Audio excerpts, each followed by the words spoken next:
নমস্কার সকলকে, কেমন আছেন সকলে? জয়ফুল লাইফে নতুন একটি ভিডিওতে আপনাদের সকলকে অনেক অনেক স্বাগত জানাই।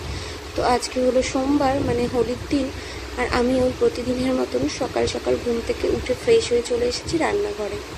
আজকে হোলির দিন হলেও আমার বরমশাইয়েরও আজকে ছুটি নেই, তাই আজকে আমারও ছুটি নেই। তো যাই হোক, সোমবার বলে আজকে আমাদের নিরামিষেরও দিন। তো ভাবছিলাম যে সোমবারে কি করা যায়, এমনিতেই হোলির দিন, তো এই দিনেতে একটু ভালো মন্দ রান্না করতে ইচ্ছে করে। তাই আগের দিন রাত্রে একটু মটর ভিজিয়ে রেখেছিলাম, তাই ওটা দিয়ে একটু ঘুগনি বানাবো। ওই জন্য এই যে ভেজানো মটরটাকে একটা প্রেশার কুকারে নিয়ে এবার তাতে নুন আর হলুদ গুঁড়ো দিয়ে ঢাকনা আটকে কয়েকটা সিটি মেরে নেব।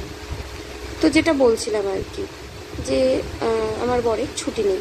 ছুটি নেই বলাটা ভুল, আসলে তার আজকে অপশনাল হলিডে ছিল। ম্যাক্সিমাম অফিসগুলোতেই তাই থাকে, মানে বেসরকারি অফিসগুলোতে আর কি। তো সে ছুটি নেয়নি, কারণ দুদিন পরেই তার একটা বিশেষ কাজে ছুটির প্রয়োজন, ওই জন্যই সে ছুটি নেয়নি। এই দিকে দেখছেন আমি ওই মটরের ঘুগনি বানানোর জন্য মশলা তৈরি করব বলে, যেহেতু নিরামিষ তাই তো পেঁয়াজ রসুন তো দিতে পারবো না, একটু টমেটো আর কয়েকটা কুচি করা আদা আর দুটো কাঁচা লঙ্কা দিয়ে একটি মিক্সিং জারে রেখে দিয়েছি। পরে ওটাকে মিক্সড করে নেব। আর এখন ওই ঘুগনিতে দেওয়ার জন্য টুকরো টুকরো করে কয়েকটা আলু কেটে নিচ্ছি।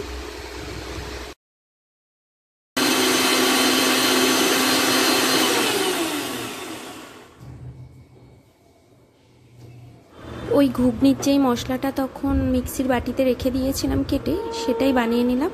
আর এখন অলরেডি 7টা 5 বেজে গেছে, আমি আবার রান্নাঘরে চলে এসেছি ঝটপট করে। আর এইদিকে কেটে নিয়েছি চাক করে ভেন্ডি আর কয়েক টুকরো আলু। আসলে আমি ওকে ব্রেকফাস্ট আর লাঞ্চ দুবেলাতেই রুটিই দিয়ে দিই। আর রুটি খাওয়ার জন্য 2 রকমের তরকারি।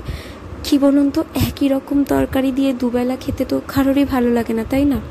আর ও আবার একটু খাবার নিয়ে বেশ বাজ আছে। তো যাই হোক, অফিসে বেশি ননভেজ নিয়ে যায় না, মানে মাছ মাংস খুব একটাও নিতে চায় না। তাই 2 রকমের তরকারি বানিয়ে দেওয়ার চেষ্টা করি, ওরও খেতে ভালো লাগবে, বোরিং লাগবে না। তো যাই হোক, এইদিকে আমি দুদিকে দুটো পাত্র বসিয়ে দিয়েছি, একদিকে প্যান বসিয়ে দিয়েছি আর একদিকে বসিয়ে দিয়েছি কড়াই। তো প্যানটাতে আমি ভেন্ডি আলু ভেজে নেব, ওই জন্য ওই যে কড়াইতে তেল গরম করে, মানে প্যানে আর কি, তাতে আলু আর ওই ভেন্ডিগুলো দিয়ে দিচ্ছি। চলুন ঝটপট করে রান্নাগুলো করে নিই এখন তাহলে। এবার ওই ভেন্ডি আলুতে নুন আর হলুদ দিয়ে ভালো করে ভেজে নেব। তো এটাকে না আমি ওই সিমে করে গ্যাসটা ঢেকে ঢেকেই ভেজে নিই, তাতে ভেন্ডি আলু দুটোই বেশ সুন্দর মানে সেদ্ধ হয়ে যায়। আর ভেন্ডির মধ্যে ওই যে একটা লোদলোদে ভাব থাকে, সেটাও একদম চলে যায়। তো চলুন রান্নাটা করে নিই।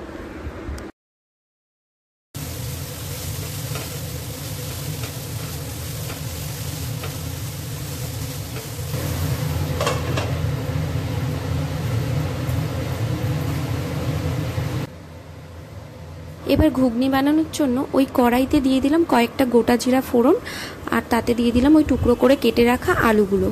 আলুর মধ্যে একটু নুন দিয়ে আলুগুলোকে ভালো করে ভেজে নিচ্ছি। খুব বেশি লাল লাল করে ভাজার কোনো প্রয়োজন নেই, ঘুগনির আলু একটু সাদা সাদা হলেই ভালো হয়।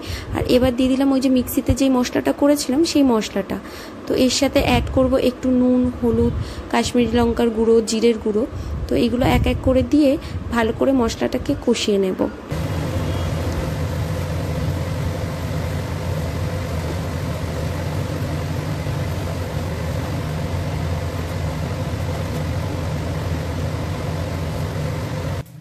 ওইদিকে মশলাটা কষতে থাকুক, ততক্ষণে প্রেসারের ঢাকনাটা খুলে চলুন দেখে নিই মটরটা কতটা পরিমাণ সেদ্ধ হয়েছে। আমি তো প্রায় 6-7টা সিটি মেরে নিয়েছি। তো দেখছি মটরটা প্রায় সেদ্ধ হয়ে গেছে, মানে 90% সেদ্ধ হয়েই গেছে। যাই হোক, এইদিকে এই যে ভেন্ডি আলু ভাজাটা কত দূর হলো সেটাও দেখে নিচ্ছি। তো ভেন্ডি আলু ভাজাটা হয়ে গেছে, এবার এটাকে গ্যাস বন্ধ করে দিয়ে ঢাকা দিয়ে চাপা দিয়ে রেখে দেবো। আসলে এই সকালের টাইমটাতে এত তাড়াহুড়ো থাকে যে গ্যাসের দুদিকে দুটো কড়াই না চাপাতে পারলে সময়ের মধ্যে একদম তৈরি হয়ে উঠতে পারি না। তো যাই হোক, এই দিকে দেখছি আমাদের ঘুগনির ওই মশলাটাও রেডি হয়ে গেছে, মশলা থেকে তেলটা ছেড়ে দিয়েছে। এবার আমি ওই সেদ্ধ করা মটরগুলো এই মশলার মধ্যে দিয়ে দিচ্ছি।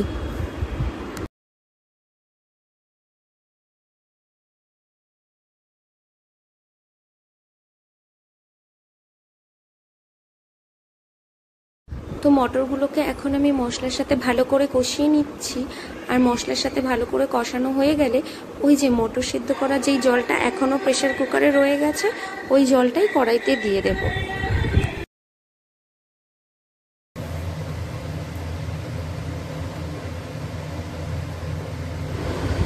তো জলটা তো দেওয়া হয়ে গেছে, এবার ভালো করে নাড়িয়ে নিয়ে সব কিছুকে ঢাকনা চাপা দিয়ে রেখে দিচ্ছি।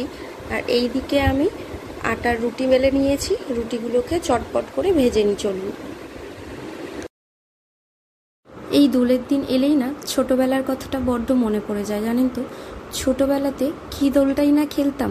আর তখন তো দোল মানেই রং খেলা, আবিরের ব্যবহারটা তখন খুবই কম ছিল। আর আমরা ছোটরা তো সবাই ওই জলের মধ্যে রং গুলিয়ে পিচকিরি দিয়ে যত লোক যাবে রাস্তা দিয়ে তাদের গায়ে ছুঁড়ে ছুঁড়ে মারতাম। বেশ মজা হতো ছোটোবেলায়। তখন তো আবার দোলে বেশ ঠান্ডাও থাকতো, এখন তো বেশ গরম পড়ে যায়। তো মা যতই বকুক না কেন যে ঠান্ডা লেগে যাবে, অন্তত 3-4 ঘন্টা দোল না খেলে তো ঘরেই ঢুকতাম না। তো যাই হোক, এই দিকে কথা বলতে বলতে আমার ঘুগনিও রেডি হয়ে গেছে। এবার এতে একটু গরম মশলা আর ধনেপাতা কুচিয়ে দিয়ে দিলাম। আর সব কিছুকে ভালো করে নাড়িয়ে এবার ঢাকনা চাপা দিয়ে দেবো। বিয়ের পরেও একবার দোল খেলেছিলাম, যখন শ্বশুরবাড়িতে থাকতাম তখন পাড়ার সবার সাথে একবার খেলেছিলাম, বেশ মজা হয়েছিল তখন। তো তারপরে আর সেরমভাবে খেলা হয়নি। তো এইবার এইদিকে চলে এসেছি, এই একটা পেয়ারা নিয়ে ওই বরের টিফিনে রোজ চেষ্টা করি 1-2 রকমের ফল দিয়ে দেওয়ার। তো ফলগুলোকে কেটে কেটে আমি এখন এই টিফিন বক্সটার মধ্যে ঢুকিয়ে নিচ্ছি। দিয়ে দেবো একটা পেয়ারা আর দিয়ে দিচ্ছি ওই কয়েকটা আঙুর।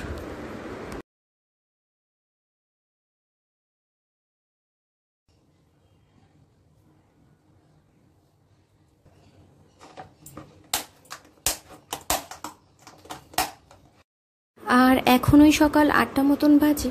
তো আমার তো এদিকে রান্নাবান্না এখনকার মতন সব কমপ্লিট হয়ে গেছে, কিন্তু সে এখনও ঘুমোচ্ছে।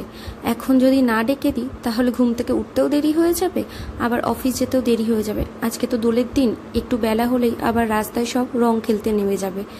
যাই, তাকে ডেকে দিই, আর তার আগে ঝটপট করে তার টিফিনগুলো প্যাক করে ব্যাগে গুছিয়ে দিই।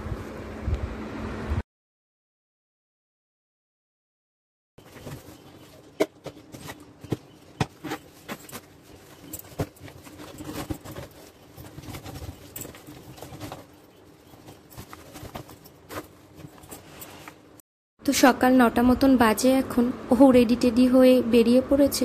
আমি একটু এই ব্যালকনিটাতে এসে রোজই দাঁড়াই। ও যাওয়ার সময় প্রতিদিন একবার করে ওপর দিকে তাকে একটু হাত নাড়িয়ে বাই বলে যায়। আর এদিকে আমি চলে এসেছি আমার সকালের ব্রেকফাস্ট বানানোর জন্য। আসলে আমি কয়েকটা দিন ধরে একটু ডায়েটে আছি, তো তার জন্যই আমি সকালবেলা ওটস খাই। প্রায় প্রতিদিনই এই জিনিসটাই খাই। তাই আগের দিন রাত্রিবেলা 3-4 চামচ ওটস ভিজিয়ে রাখি, আর তার সাথে ভিজিয়ে রাখি কয়েকটা আলমন্ড বাদাম। আর সেটাকেই সকালবেলা ভালো করে ফুটিয়ে এই কিছু ফলের সাথে খাই। তো এই যে দেখছেন, কয়েকটা আঙুরকে আমি টুকরো টুকরো করে কেটে নিয়েছি, আর দিয়ে দেব অর্ধেকটা আপেল। তো এটাই আমি খাই প্রতিদিন সকালে। তো এটা বেশ হেভি ব্রেকফাস্ট, মানে বেশ অনেকক্ষণ পেটটা ভরাও থাকে। যেহেতু ওই রাত্রিবেলা 8টা সাড়ে 8টার মধ্যে ডিনারটা কমপ্লিট করে নিই, তাই এই সকাল 9টা বাজতে না বাজতেই আমার পেটে তো ছুঁচো ডাকতে থাকে।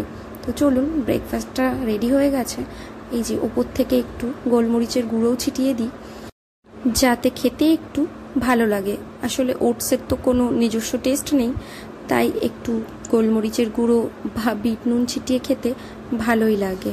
তো যাই হোক, এইবার তো ব্রেকফাস্ট রেডি হয়ে গেছে, ঝটপট করে খেয়ে নি বাবা, অনেক কাজ এখনো পড়ে আছে আমার।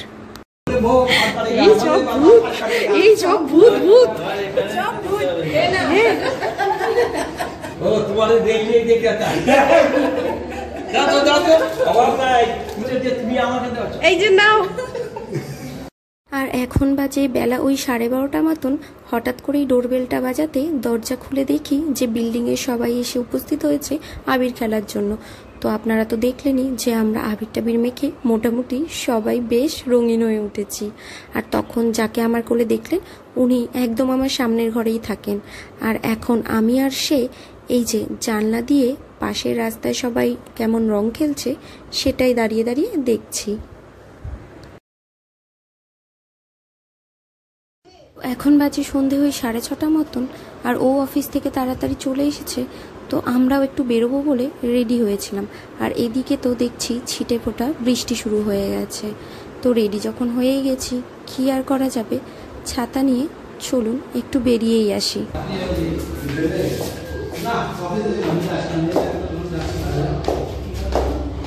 হ্যাপি হোলি।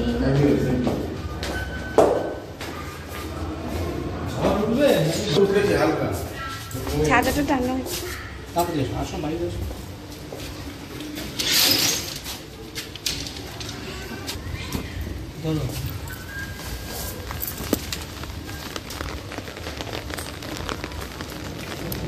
বৃষ্টিটা কিন্তু মানে সেরকম হচ্ছে না, দেখো রাস্তাও ভেজেনি। দোলের দিন ওকে অফিস যেতে হবে শুনে আমার তো মনটা বেশ খারাপ হয়ে গেছিল, যে সারাদিন একা একা কাটাতে হবে আজকের দিনটা। কিন্তু অফিস যাওয়ার সময় ও আমাকে বলে গেছিল যে আমাদের ওখানে একটা মাঠে মেলা বসেছে, সেখানে অফিস থেকে ফিরে আমাকে নিয়ে যাবে। আর তাই তো আমিও রেডি হয়ে বসেছিলাম যে ও ফিরলেই আমরা দুজনে মিলে ওই মেলাতে যাব। তো দেখুন না কেমন বৃষ্টি শুরু হয়ে গেছে। তো বৃষ্টির মধ্যে মেলায় গিয়ে আর কাজ নেই, কারণ মাঠে নিশ্চয়ই কাদা হয়ে গেছে এতক্ষণে। দেখুন রাস্তাতেই কেমন অল্প অল্প জল জমে গেছে। তাই আমরা চলে এসেছি ওই এয়ারপোর্ট 1 নম্বর গেটের ওখানে। আর এখন যাচ্ছি ওই ওয়াও মোমোর ওদের এখানে যে আউটলেটটা আছে সেইখানে। আজকে তো আমার ভেজ, তো সেখানে গিয়ে একটু খোঁজ নিই যে ভেজের কোনো আইটেম আছে কিনা ওদের। তো যাই দেখি কি আছে ওখানে।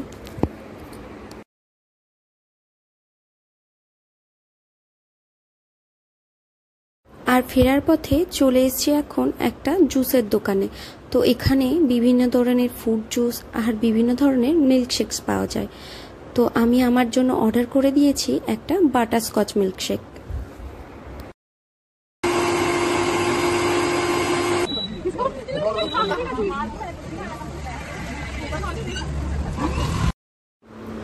আর এদিকে দেখুন বাড়িতে এসে দেখি সে এক কাণ্ড ঘটে বসে আছে। ব্যালকনির দরজাটা খুলতেই দেখছি যে আমার একটি জবা গাছ পুরো পড়ে গিয়ে তার টপটা এক পাশ থেকে ভেঙে গেছে। তো দেখে তো খুবই আমার খারাপ লাগছে। আর সময় মতো না পৌঁছলে হয়তো এই যে বাকি যেই টবগুলো আছে সেগুলোও পড়ে গিয়ে ভেঙে যেত। তাই তো যেই টবগুলো পড়ে যাওয়ার সম্ভাবনা বেশি ছিল সেগুলোকে নিচে নামিয়ে রেখেছি।